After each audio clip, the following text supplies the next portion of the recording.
કેમ છો મિત્રો? મજામાં? આપણે લોક જોતો હોય મજામાં જ હોય છે. આજે આપણે મસ્ત મજાનું ગુડ મોર્નિંગ થઈ ગયું છે અને આપણે જવાનું છે રામપરા તરફ.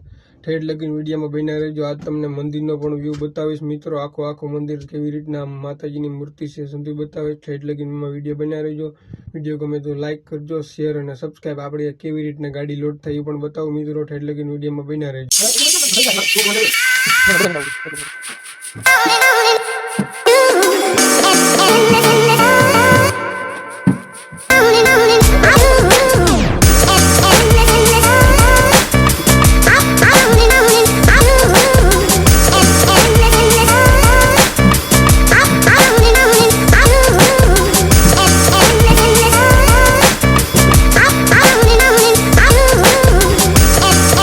તો મિત્રો તમે જોઈ શકો છો ફાઇનલી આપણી ગાડી મસ્ત મજાની લોડ થઈ ગઈ છે. તો હવે આપણે રામપરા જવા નીકળવાનું છે. તો મિત્રો જઈએ હવે રામપરા.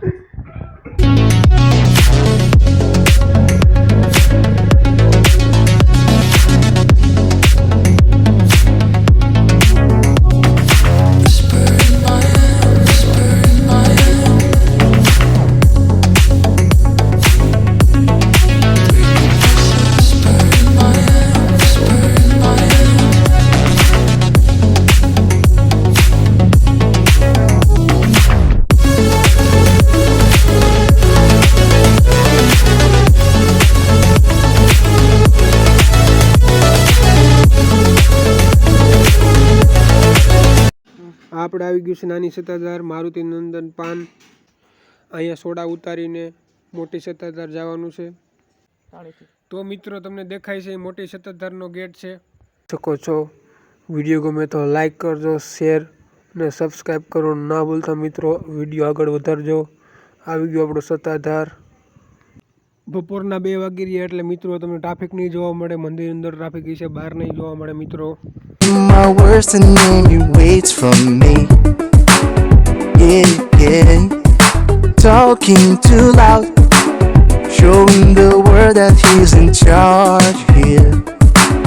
તો મિત્રો આપણે આવી ગયું સત્તાધારનું રેલવે સ્ટેશન. સત્તાધારનું રેલવે સ્ટેશન મિત્રો તમે જોઈ શકો છો.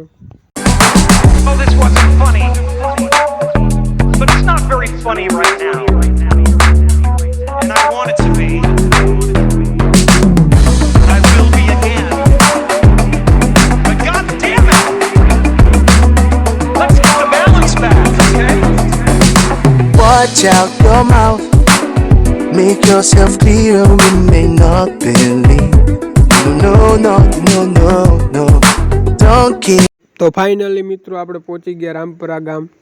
ત્યાં આપણે જવાનું છે રૂપલ રાજ ડિલક્સમાં સોડા ઉતારવા માટે. આ તમારી નજર સામે દેખાય રૂપલ રાજ ડિલક્સ છે. જલ્દીમાં આપણે ગાડી ખાલી કરવા માંડ્યા છે કારણ કે આપણે જવાનું છે રૂપલમાના મંદિરે દર્શન કરવા માટે. વિડીયોમાં છેલ્લા લગીને બન્યા રહેજો મિત્રો. તમને પણ દર્શન કરાવી માતાજીના મંદિર અને મંદિરનો તમને વ્યૂ બતાવે. મંદિરે કેવો વ્યૂ છે મિત્રો. તો મિત્રો તમારી સામું દેખાય રામપરા રૂપલમાનું મંદિર છે. તમે મિત્રો અહીં ન આવ્યા હોય તો એક ફેર જરૂર આવજો, કેમ કે અહીં માતાજીનો સાક્ષાત્કાર છે. અહીંયા આવવાથી આપણને મનને બહુ શાંતિ મળે છે અને આ એકદમ પવિત્ર સ્થળ છે મિત્રો. તો મિત્રો વિડીયો ગમે તો લાઈક કરજો, શેર કરજો અને સબસ્ક્રાઈબ કરજો અને આમનામ સપોર્ટ કરતા રહેજો. તો મિત્રો તમે જોઈ શકો છો ડાબી સાઈડમાં સરસ મજાની હોસ્ટેલ પણ આવેલી છે. ત્યાં વિદ્યાર્થી માટે જમવા તથા રહેવાની સારી વ્યવસ્થા છે. જે મિત્રો આ મંદિરે આવી ગયા હોય તો કોમેન્ટ કરજો, જેથી મને ખબર પડે કે આ મંદિરે કોણ આવી ગયેલા છે. મિત્રો હવે આપણે માતાજીની મૂર્તિના દર્શન કરવા માટે જઈ રહ્યા છીએ. તો મિત્રો તમારી સામે દેખાય માતાજીની મૂર્તિ છે, તમે પણ દર્શન કરી શકો છો.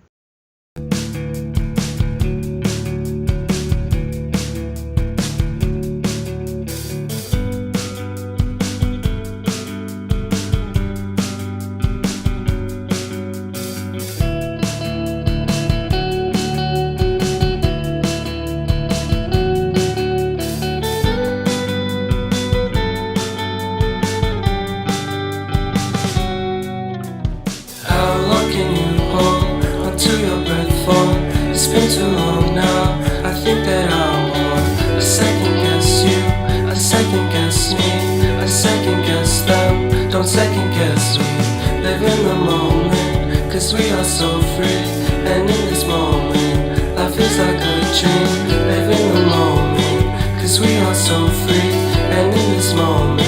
Life is like a dream. વ્લોગના અંતે આપણને કાલછારી ગામમાં ગોપાલભાઈ ઇટાલિયા મળી ગયા. વિસાવદર વિધાનસભામાંથી ગોપાલભાઈ ઇટાલિયાએ ચૂંટણી લડવાની જાહેરાત કરી છે. તો મિત્રો તમારું મંતવ્ય શું છે? તો ગોપાલભાઈ આમ આદમી પાર્ટીમાંથી જીતશે કે હારશે? કોમેન્ટમાં જરૂર જણાવી દેજો. આપણા વ્લોગને અહીંયા પૂરો કરવી. જય હિન્દ.